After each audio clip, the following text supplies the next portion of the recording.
दोस्तों आज की इस वीडियो में बात होगी देश के उस नेता के बारे में कि जो ना तो इस देश का पीएम है और ना ही किसी स्टेट का सीएम है, लेकिन शोहरत इतनी है कि शायद ही आज पूरे भारत में कोई ऐसा इंसान होगा जो उस नेता को नहीं जानता होगा। दोस्तों शायद ही इंडियन हिस्ट्री में आज से पहले कभी किसी भी गैर पीएम या गैर सीएम को इतनी ज्यादा शोहरत नसीब हुई होगी।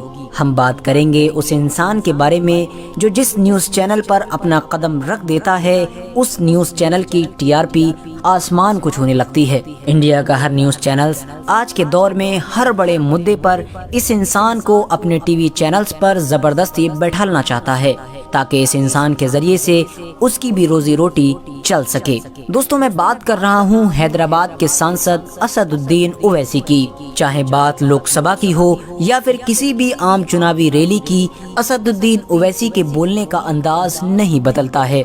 असदुद्दीन ओवैसी की नॉलेज और फैक्ट्स यानी दलीलें ऐसी जबरदस्त और मजबूत होती हैं कि उनके विरोधी भी उनकी तारीफ किए बिना नहीं रह पाते हैं। जब भी असदुद्दीन ओवैसी किसी मंच पर भाषण देने के लिए जाते हैं तो लाखों लोग उनका भाषण सुनने के लिए आते हैं और हैरानी की बात यह है कि जितने भी लोग उनका भाषण सुनना पसंद करते हैं उनमें से आधे से ज़्यादा लोग वो होते हैं जो उनके विरोधी होते हैं, लेकिन फिर भी वो उनका भाषण सुनना पसंद करते हैं। क्यों? क्योंकि उनका मानना है कि असदुद्दीन ओवैसी इस दौर में पूरे इंडिया के सबसे पढ़े लिखे नेताओं में से एक हैं। पूरे इंडिया में आज के दौर में शायद ही कोई ऐसा नेता मौजूद होगा कि जो नॉलेज और फैक्ट्स और साथ साथ स्पीच देने के मामले में असदुद्दीन ओवैसी का मुकाबला कर सके। दोस्तों आज की इस वीडियो में हम जानेंगे कि आखिर असदुद्दीन ओवैसी कौन हैं और बचपन से लेकर अब तक का उनका टोटल राजनीतिक सफर कितना मुश्किल और कितना आसान रहा, और साथ ही साथ हम ये भी जानेंगे कि आखिर वो असदुद्दीन ओवैसी जो कॉलेज के दिनों में बहुत अच्छे क्रिकेटर हुआ करते थे, इतने अच्छे क्रिकेटर कि इंडिया की इंटरनेशनल टीम में भी खेलने का सपना देखने लगे थे, लेकिन फिर अचानक से ऐसा क्या हुआ, उनकी जिंदगी में ऐसा कौन सा मोड़ आया कि वो क्रिकेटर तो नहीं बन सके लेकिन इंडिया के सबसे ताकतवर नेताओं में से एक नेता बन गए। तो दोस्तों आज की इस वीडियो में आप असदुद्दीन ओवैसी से जुड़ी ऐसी बहुत सारी चीजें जानने वाले हैं जो यकीनन आज से पहले आपने कभी नहीं सुनी होंगी। तो दोस्तों वीडियो शुरू करने से पहले बस मेरी आपसे छोटी सी गुजारिश है कि नए आने वाले दोस्त चैनल को सब्सक्राइब करके साथ ही में बेल आइकन को भी प्रेस कर दें और हमारी हौसला अफजाई के लिए हमेशा की तरह हमारे इस वीडियो को लाइक कर दें ताकि इसी तरह की नॉलेजेबल और हिस्टोरिकल वीडियोस का सिलसिला हम जारी रख सकें। दोस्तों असदुद्दीन ओवैसी की पैदाइश हैदराबाद शहर में 13 मई 1969 को हुई थी। असदुद्दीन ओवैसी के वालिद यानी फादर का नेम सलाहुद्दीन ओवैसी था और इनकी मां का नाम नजमुन्निसा था। असदुद्दीन ओवैसी के एक छोटे भाई अकबरुद्दीन ओवैसी को भी आप जरूर जानते होंगे, जो हमेशा अपने जोशीले बयानों की वजह से लाइट में रहते हैं। असदुद्दीन ओवैसी ने हैदराबाद की मशहूर यूनिवर्सिटीज में से एक यूनिवर्सिटी यानी उस्मानिया यूनिवर्सिटी से अपना बीए कंप्लीट किया था। शायद आपको जानकर हैरानी हो कि असदुद्दीन ओवैसी को बचपन से ही क्रिकेट में बड़ी दिलचस्पी थी और कॉलेज के दिनों में ओवैसी एक बहुत अच्छे क्रिकेटर थे। असदुद्दीन ओवैसी अपनी टीम में एक फास्ट बॉलर की हैसियत से खेला करते थे और यकीनन ओवैसी एक अच्छे फास्ट बॉलर थे। क्रिकेट में इनकी काबिलियत का अंदाजा सिर्फ इस बात से आप लगा सकते हैं कि बहुत कम उम्र में ही असदुद्दीन ओवैसी का सिलेक्शन अंडर 25 क्रिकेट टीम में हो गया था। इसके अलावा इन्होंने विजी ट्रॉफी भी खेली है और बाद में इनका सिलेक्शन साउथ जोन यूनिवर्सिटी की टीम में भी हो गया था। असदुद्दीन ओवैसी के साथ खेलने वाले प्लेयर आज भी ये बताते हैं कि असदुद्दीन ओवैसी इतने अच्छे और बेस्ट बॉलर थे कि हर इनिंग में 4 से 5 विकेट अकेले लिया करते थे। दोस्तों असदुद्दीन ओवैसी की बॉलिंग अपने कॉलेज के दिनों में बेंगलोर की तरफ से खेलने वाले वेंकटेश प्रसाद की बॉलिंग की टक्कर की मानी जाती थी। वही वेंकटेश प्रसाद जो आगे जाकर इंडियन इंटरनेशनल क्रिकेट टीम के बहुत बड़े बॉलर साबित हुए थे। कहा जाता है एक बार असदुद्दीन ओवैसी اور وینکٹیش پرساد کا آمنا سامنا بھی ہوا تھا، جس میچ میں وینکٹیش پرساد تو کچھ خاص نہیں کر پائے، لیکن اسد الدین اویسی نے اس میچ میں 6 وکٹ لے کر سنسنی مچا دی تھی۔ شاید یہ وہ دور تھا کہ جب اسد الدین اویسی کے دماغ میں سیاست نام کی کوئی بھی چیز موجود نہیں تھی۔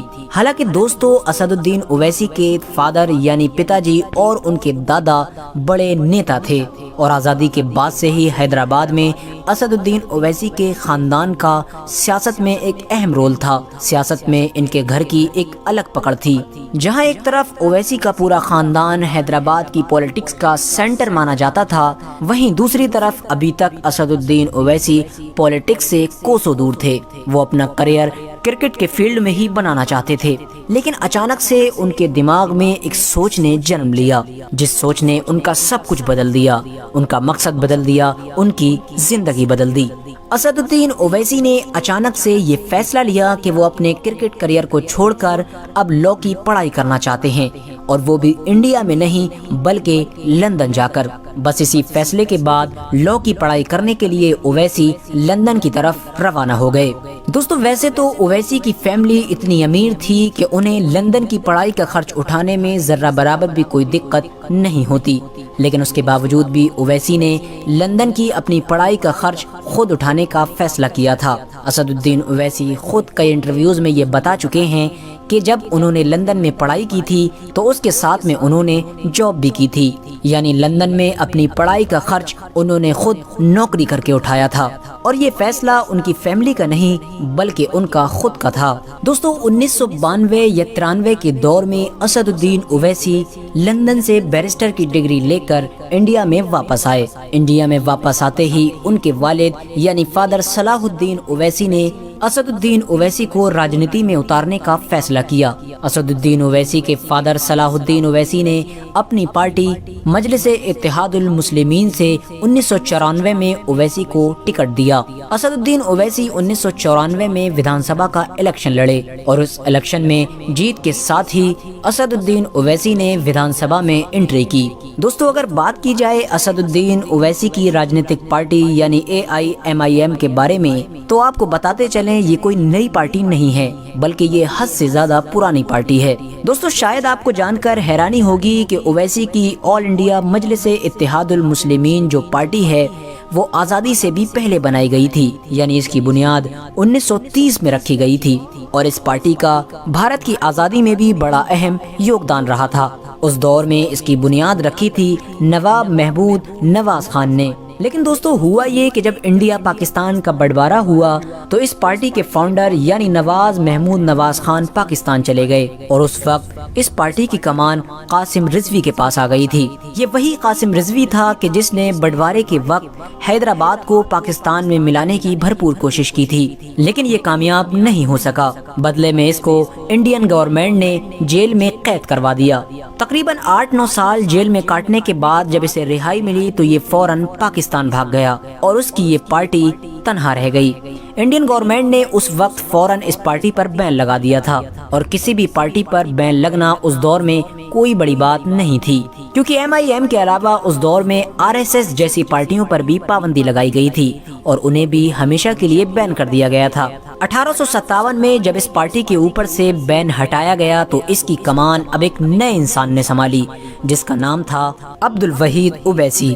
دوستو، یہ کوئی اور نہیں بلکہ اسد الدین اویسی کے دادا تھے۔ انہوں نے کئی سال اس پارٹی کو مضبوط بنانے میں بڑی شدت سے محنت کی، اور پھر ان کے انتقال کے بعد ان کی اس پارٹی کی کمان ان کے بیٹے یعنی صلاح الدین اویسی نے سنبھالی، جو اسد الدین اویسی کے والد یعنی فادر تھے۔ اسد الدین اویسی کے والد یعنی صلاح الدین اویسی 1 یا 2 بار نہیں بلکہ لگاتار 6 بار سانسد چنے گئے، لیکن جب 1999 میں جیتنے کے بعد انہیں یہ محسوس ہوا کہ وہ اپنی صحت کی وجہ سے اگلے MP کے الیکشنز میں نہیں لڑ پائیں گے، تو انہوں نے اپنی MP کی سیٹ اپنے بیٹے یعنی اسد الدین اویسی، جو پہلے سے کئی بار لگاتار ودھائک بنتے آ رہے تھے، ان کو دے دی، اور یقیناً یہ ان کا سب سے اچھا فیصلہ ثابت ہوا۔ 2004 میں اسد الدین اویسی پہلی بار حیدرآباد سے سانسد چنے گئے۔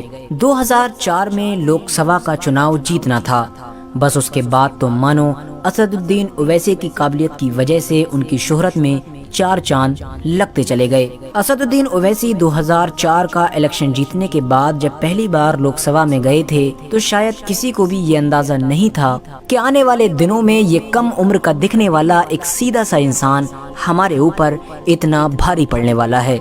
2004 के बाद असदुद्दीन ओवैसी ने कभी भी पीछे मुड़कर नहीं देखा, लगातार एक के बाद एक कामयाबियों की सीढ़ियां चढ़ते चले गए। 2004 के बाद जितने भी एमपी के इलेक्शंस हुए, हर इलेक्शन में असदुद्दीन ओवैसी ने बड़ी फासले के साथ जीत हासिल की और हैदराबाद से लगातार 4 बार सांसद बन चुके हैं। इसके अलावा हैदराबाद की जो 7 विधानसभा सीटें हैं, यानी जिस पर विधायक चुने जाते हैं, वो भी सारी की सारी ओवैसी की ही पार्टी के पास हैं।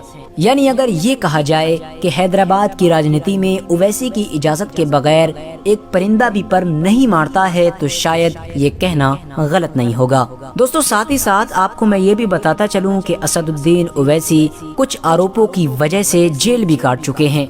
हालांकि राजनीति में ये एक आम बात है, क्योंकि शायद ही कोई ऐसा बड़ा नेता होगा कि जिसने जेल का मुंह नहीं देखा होगा। दोस्तों, 1996 में असदुद्दीन ओवैसी ने फरहीन ओवैसी नाम की एक खातून से शादी की थी।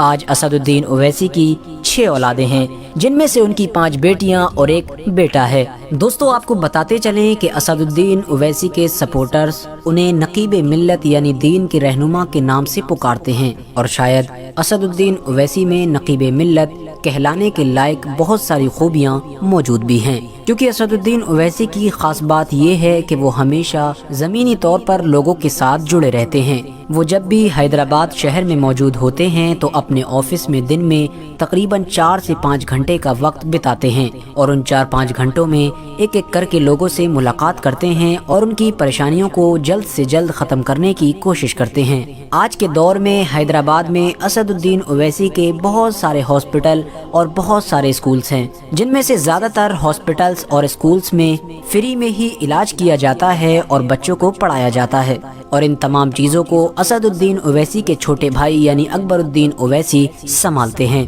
दोस्तों, असदुद्दीन ओवैसी को संसद या फिर किसी भी चुनावी रैली में मुस्लिम, दलित और इन जैसे जितने भी नीचे तबके के लोग हिंदुस्तान में रहते हैं, इन सब के मुद्दों को उठाते हुए देखा जाता है। वो हमेशा नीचे तबके के लोगों की ही आवाज़ बनते हैं। दोस्तों, पिछले कुछ सालों में देश की संसद में वो सबसे ज्यादा एक्टिव रहने वाले सांसद हैं। संसद में सबसे ज्यादा इन्हीं के बयानों की चर्चा होती है, चाहे ट्रिपल तलाक का मामला हो या फिर कश्मीर का मुद्दा हो या फिर CAA और NRC जैसे बड़े मुद्दे हों। इन तमाम ही बड़े मुद्दों पर असदुद्दीन ओवैसी ने संसद में अपनी ऐसी दलीलें पेश की थीं कि जिसका जवाब देना किसी भी सांसद के लिए नामुमकिन बन गया था। असदुद्दीन ओवैसी हमेशा सत्ता में मौजूद बीजेपी पार्टी की तो मुखालिफत करते हुए नजर आते ही हैं, साथ ही साथ वो कांग्रेस को भी कभी नहीं बख्शते हैं। वो कांग्रेस पर हमेशा ये आरोप लगाते आए हैं कि कांग्रेस ने इतने साल हुकूमत करने के बाद मुसलमानों को कुछ नहीं दिया है। कांग्रेस ने हमेशा मुसलमानों को सिर्फ और सिर्फ वोट बैंक के लिए ही इस्तेमाल किया है और यही वजह है कि कांग्रेस जैसी और जितनी भी सेकुलर पार्टी हैं, वो सभी असदुद्दीन ओवैसी पर बीजेपी की बी पार्टी होने का आरोप लगाती आई हैं। उनका मानना है कि असदुद्दीन ओवैसी अंदरूनी तौर पर बीजेपी से मिले हुए हैं और ये हमेशा हर इलेक्शन में बीजेपी की मुखालिफ पार्टियों के वोट काटते हैं। दोस्तों, हैरानी की बात यह है कि ओवैसी पर ये आरोप सिर्फ राजनीतिक पार्टियां ही नहीं लगाती हैं, बल्कि साथ साथ मुस्लिम और दलित कम्युनिटी के भी कुछ लोग लगाते हैं। हालांकि मुस्लिम और दलित ये दोनों कम्युनिटी ऐसी हैं कि जिनके बारे में असदुद्दीन ओवैसी सबसे ज्यादा आवाज बुलंद करते हैं। तो दोस्तों, आज की अपनी वीडियो को हम यहीं पर खत्म करते हैं। दोस्तों, आप हमारे इस वीडियो के कमेंट्स बॉक्स में आज जरूर बता कर जाएं कि आपकी नज़र में असदुद्दीन ओवैसी किस तरह के लीडर हैं। वो एक अच्छे और सही लीडर हैं या फिर वो सिर्फ और सिर्फ बीजेपी से अंदरूनी तौर पर मिले रहते हैं और उनके लिए वोट काटते रहते हैं। वीडियो पसंद आने पर वीडियो को लाइक करें और अपने दोस्तों, अहबाब, रिश्तेदारों के साथ जरूर शेयर करें।